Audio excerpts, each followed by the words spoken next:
రాష్ట్రం బాధితులే. అందులో ప్రధానంగా వీళ్ళని కూడా చూస్తే ఎన్ని విధాల ఎలా చేయాలో కడాన మీటింగ్లు పెట్టుకోలేని పరిస్థితి కూడా తీసుకొచ్చారు. కనీసం వాయిస్ అయినా చెప్తే కొంచెం సాటిస్ఫాక్షన్, మేము చెప్పగలిగాం, మా మనోభావాలు చెప్పాం అనేదన్నా ఉంటుంది, అది కూడా చేయలేని పరిస్థితి తీసుకొచ్చారు. అల్టిమేట్గా వాళ్ళ యొక్క బాధలు నాకు అర్థమైంది. నేను ఆ రోజు నుంచి చెప్పాను, నేను ఎలక్షన్ ముందు కూడా చెప్పాను, ఒక 20 ఏళ్ళు పడుతుందని చెప్పాను. ఇలాంటివన్నీ చూస్తూ ఉంటే ఒకటి రెండు కాకుండా ఇప్పటికి మేము తీసుకున్న డెసిషన్స్ కూడా మీరు చూస్తే దగ్గర టైమ్లీ శాలరీ పెన్షన్ పేమెంట్స్ అన్ని ఇచ్చాం. 16 నెలలుగా మొదటి తారీఖున ఎక్కడ కూడా నేను ఇంత నువ్వు కూడా చేశాను, అవసరమైతే 1 డే అడ్వాన్స్ ఇస్తాం, ఎక్కడ ఇబ్బంది లేకుండా చేయాలని ఉద్దేశంతో ముందుకు పోయాం. ఆ విధంగా దగ్గర 15,960 కోట్లు వాళ్ళ యొక్క డ్యూస్ అన్ని కూడా క్లియర్ చేశాం, శాలరీస్ ఇవ్వడమే కాకుండా. ఇంకొక పక్క పాస్ట్ లైబిలిటీస్ అన్ని 23,556 కోట్లు అప్లోడ్ చేశాం సిస్టంలో. సెంట్రల్ స్పాన్సర్ స్కీమ్స్ కూడా 74 స్కీముల్ని రెగ్యులరైజ్ చేశాం. దీనికి ఒక 9,370 కోట్లు ఖర్చు పెట్టి యూసీలు ఇచ్చి రెన్యువల్ చేశాం. ఫైనాన్స్ కమిషన్ గ్రాంట్స్ కూడా ఒక 2,793 కోట్లు పే చేశాం. ఇంకొక పక్కన మీరు చూస్తే ఏదైతే నేను ఆ రోజు చెప్పినటువంటి సంక్షేమ కార్యక్రమాలు సూపర్ 6 ఇవి కూడా చాలా వరకు ఇచ్చి కాపాడుకుంటూ వచ్చాం. అందరికీ చేసిన తర్వాత ఎవరైతే ఎంప్లాయీస్ ఉన్నారో వాళ్ళకు కూడా నా బాధ్యత. అయితే మనసుంది కానీ మార్గం లేదు. ద్వారాలన్నీ క్లోజ్ చేసేసారు, గేట్స్ అన్నీ క్లోజ్ అయిపోయినాయి. ఒకవేళ నేను ఇవ్వాలన్నా ఇవ్వలేని పరిస్థితి తీసుకొచ్చారు.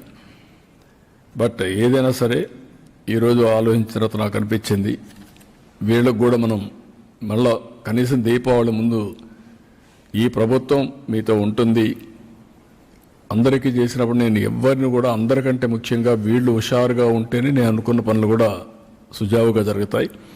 అందుకే పిలిపించి మార్నింగ్ అంతా కూడా మాట్లాడాం. మొన్నటి నుంచే మేము ఎక్సర్సైజ్ చేస్తున్నాం. మా ఫైనాన్స్ అయితే క్లియర్గా చెప్తున్నారు, చేతులు ఎత్తేసే పరిస్థితి వస్తే మీరు చేతులు ఎత్తేసే లాభం లేదు, ఏదైనా కానీ చేయాల్సిందే, అవసరమైతే ఎట్లా అడ్జస్ట్ చేయాలని చేద్దామని చెప్పి గట్టిగా మాట్లాడి మొత్తం అడ్జస్ట్ చేసుకుంటూ వచ్చి కొన్ని నిర్ణయాలు తీసుకున్నాం. ఆ నిర్ణయాలు ప్రధానంగా ఒక డిఏ ఇవ్వాలని నిర్ణయం చేశాం.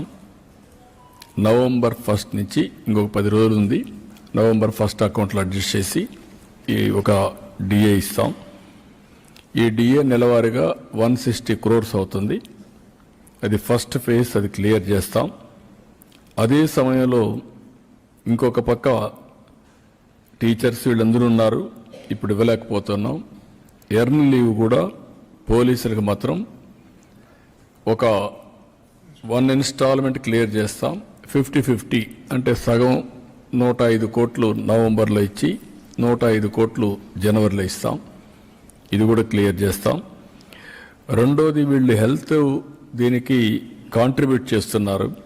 కొన్ని రాష్ట్రాల్లో ఇన్సూరెన్స్ కూడా పోయారని చెప్పారు.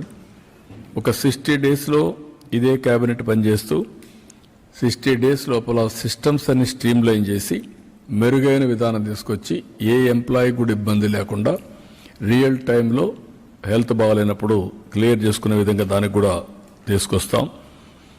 ఇంకొక పక్కన చైల్డ్ కేర్ లీవ్ ఒకప్పుడు 180 డేస్ ఇచ్చేవాళ్ళం, దాన్ని వీళ్ళు మళ్ళీ అప్ టు మైనర్ అనే ఇది కూడా తీసుకొచ్చింటున్నారు. అలాంటి వల్ల ఇబ్బంది వస్తుంది. అందుకే ఈరోజు ఆలోచించింది చైల్డ్ కేర్ లీవ్ అనేది 180 డేస్ వాళ్ళ రిటైర్మెంట్ వరకు ఎప్పుడైనా ఉపయోగించుకున్నట్టుగా అది కూడా ఇస్తున్నాం. ఇంకొక పక్కన వీళ్ళ ఆఫీసులు ఉన్నాయి. ఈ ఆఫీసులన్నిటికి కూడా మనం ఒకసారి చూస్తే ఒకప్పుడు ఎగ్జంప్షన్ ఇచ్చాం ఈ ప్రాపర్టీ ట్యాక్స్ ఇవన్నీ. ఇప్పుడు ఆ మున్సిపాలిటీస్లో ప్రాపర్టీ ట్యాక్స్ అన్నీ మళ్ళా కట్టమని చెప్పి డ్యూస్ అన్నీ ఫైన్ మీద ఫైన్, పెనాల్టీ మీద పెనాల్టీ వేసే పరిస్థితి వచ్చారు. అవన్నీ కూడా రద్దు చేస్తున్నాం, అవన్నీ తీసేస్తాం. భవిష్యత్తులో కూడా ఎలాంటి పన్ను లేకుండా వాళ్ళు ఆఫీసులు రన్ చేసేది ఎంప్లాయీస్ సమస్యలపైన ఇచ్చేస్తారు కాబట్టి అది కూడా క్లియర్ చేస్తాం. ఇంకొక పక్కన ఏదైతే ఆర్టీసీ ఎంప్లాయీస్కి అందరికీ ప్రమోషన్ ఒకటి పెండింగ్ ఉంది, ఆ ప్రమోషన్ కూడా క్లియర్ చేస్తున్నాం. మండేకి అది కూడా ఈ యొక్క దీపావళిలో అది కూడా క్లియర్ చేస్తాం. ఇది కాకుండా ఇంకొక పక్కన నామన్ క్లేచర్స్ అని ప్యూను, వాచ్మ్యాన్, అటెండరు, తర్వాత జూనియర్ అసిస్టెంట్ అని, ఇలాంటి ప్లంబర్ అని, ఇలాంటి పోస్టులన్నీ ఉన్నాయి. అవన్నీ మార్చి గౌరవప్రదంగా ఉండేట్టుగా టైటిల్స్ అన్నీ కూడా వీళ్ళని కూడా కొనుక్కొని వాళ్ళ డిపార్ట్మెంట్లో వాళ్ళు తీసుకొస్తే రీడిసిగ్నేషన్ ఆఫ్ ఆల్ పోస్టులకి ఎట్లా చేయాలని చేసేదానికి అది కూడా శ్రీకారం చుడతాం. ఇవి కాకుండా కొన్ని విషయాలు ఇంకా కూడా కొన్ని ఉన్నాయి. అవి ఒకటి పిఆర్సి వాళ్ళందరూ అడుగుతున్నారు, కానీ నాకు వదిలిపెట్టమని చెప్పాను. ఎందుకంటే నాకు వెసులుబాటు వస్తే పిఆర్సి ఇవ్వడం మ్యాటర్ ఆఫ్ డేస్, కూర్చొని పెడతాం, మాట్లాడుకుంటాం, సుముఖంగా చేస్తాం, అది పెద్ద ఇష్యూ కాదు. అందుకని కొంచెం టైం తీసుకొని అది కూడా చేస్తానని చెప్పాను. అదే సమయంలో సుప్రీంకోర్టు ఏదైతే ఒక డెసిషన్ ఇచ్చారో ఆ డెసిషను అప్పటికి సిపిఎస్ విషయంలో 2004 కంటే ముందు నోటిఫికేషన్ ఇచ్చుంటే ఆ రిక్రూట్మెంట్ ఇచ్చిన వాళ్ళకి మాత్రం అదే వర్తించాలి, సిపిఎస్ వర్తించాలని చెప్పేసి మన ఓపీఎస్ వర్తించాలని పెట్టారు. అది కొంచెం ఒక సమస్య ఉంది, మన వాళ్ళు డిస్కస్ చేసి అది కూడా ఏ విధంగా చేయాలని చేస్తారు. ఇంకా కొన్ని సమస్యలు నా దృష్టి తీసుకొచ్చారు. అవన్నీ కూడా మా కేబినెట్ సబ్ కమిటీ ఎప్పటికప్పుడు మాట్లాడి మంత్రి, సెక్రటరీ వాళ్ళ లెవెల్లో కూడా పరిష్కారం చేసుకుంటారు. కానటివి ఈ కేబినెట్ సబ్ కమిటీ మాట్లాడి అవి పరిష్కారం చేస్తూ ఇంకా ఏదైనా సమస్య ఉంటే నేను కూడా అవి నా నోటి తీసుకొచ్చి పరిష్కారం చేస్తాం. నేను వాళ్ళని కూడా కోరింది ఏంటంటే ఈరోజు రాష్ట్రంలో సౌత్ ఇండియాలో కూడా మనం వెనకబడిపోయే పరిస్థితికి వచ్చాం.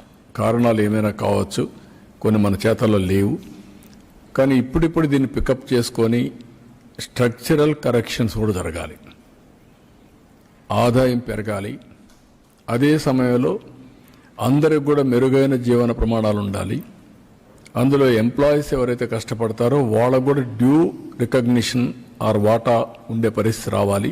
దీంట్లో వాళ్ళు ఒక మేజర్ స్టేక్ హోల్డర్. అవన్నీ కూడా ఎప్పటికప్పుడు వర్కౌట్